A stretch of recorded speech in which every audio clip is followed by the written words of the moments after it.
Secret information পাই যে একটা Honda city গাড়ি ধলাবিল চা বাগানের দিকে অ্যাবান্ডেন্ট ভাবে রাখা আছে।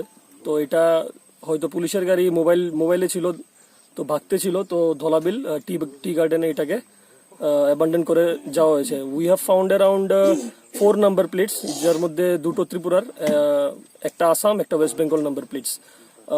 4-5 জায়গায় সিক্রেট চেম্বার্স বানানো ছিল। We have got around 79 packets of dry ganja, which will be approximately 50 কেজির মতন।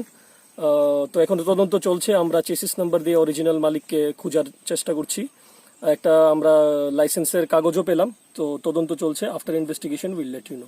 গাড়ির চালক কি আটক হয়েছে? না, গাড়ির চালক আটক হয়নি, অ্যাবান্ডেন্ট করে চলে গেছে। ওইখানে একটা ভাঙা রাস্তা ছিল, তাই হয়তো এখানে এটাকে অ্যাবান্ডেন্ট করে চলে গেছে, বাট শীঘ্রই আমরা ওকে ধরার প্রস্তুতি নিচ্ছি।